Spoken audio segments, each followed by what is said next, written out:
The face of the Statue of Liberty before she became a symbol.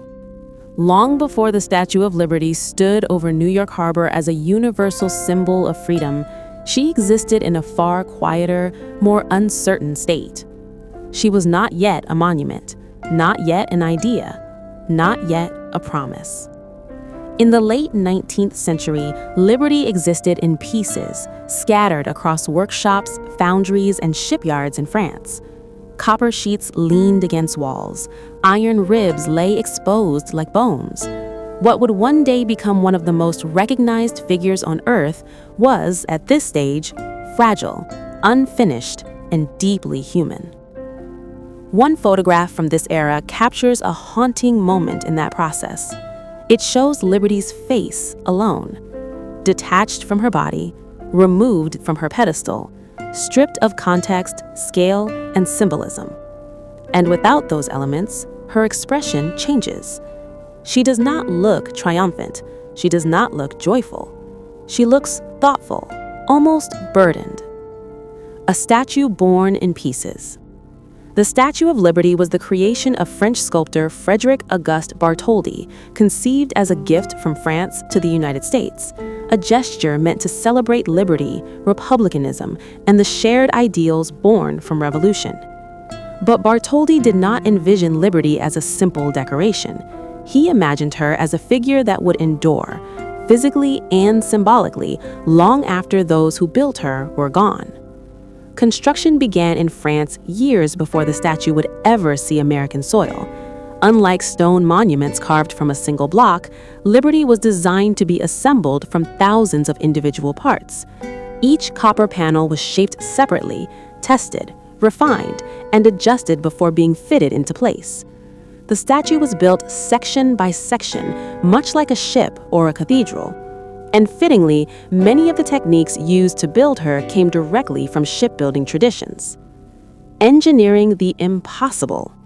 To support Bartholdi's vision, an internal structure was required, one that could bear immense weight while remaining flexible enough to survive wind, storms, and time itself.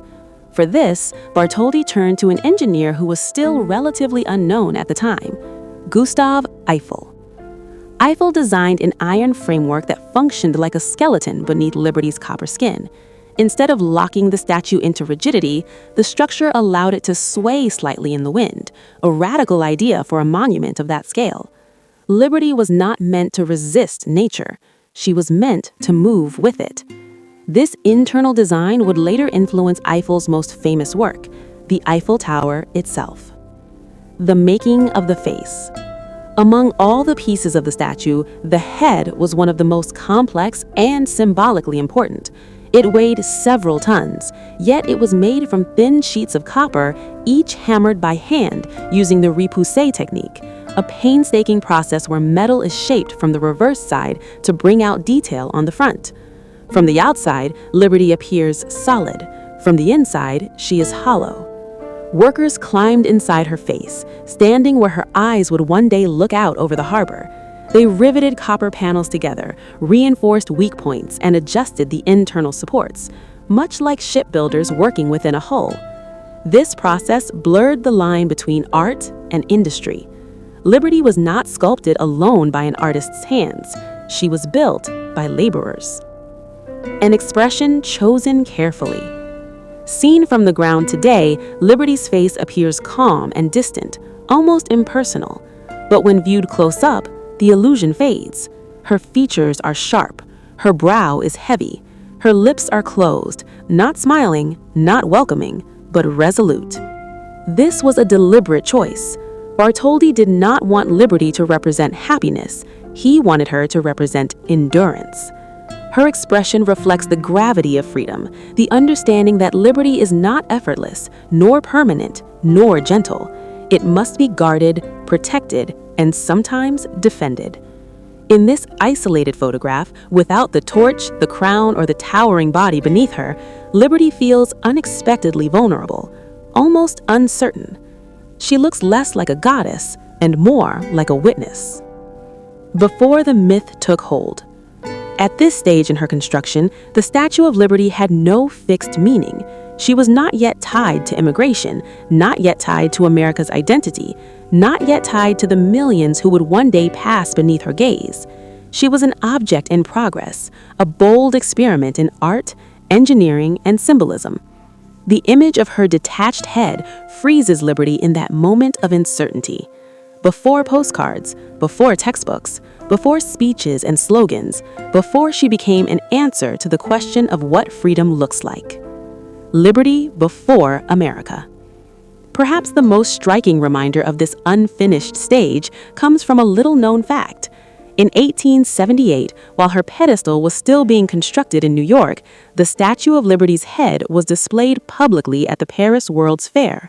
Visitors gathered beneath it, some climbed inside it. They stood within Liberty's face years before she ever crossed the Atlantic. For them, she was not a symbol of America. She was a marvel of modern craftsmanship, a testament to human ambition and engineering. Liberty belonged to no nation yet. She was still becoming. From fragment to icon. Eventually, the pieces were shipped across the ocean, the pedestal was completed, the statue was assembled, and meaning followed. Immigrants looked up at her and saw hope. Nations saw power. Movements saw freedom. But this photograph reminds us of something easy to forget, that even the most permanent symbols begin as fragile parts. Before liberty stood for freedom, she stood in silence. Before she watched over millions, she waited. Before she became an icon, she was simply a face, unfinished, unclaimed, and human. Closing reflection. This image is not just a historical curiosity.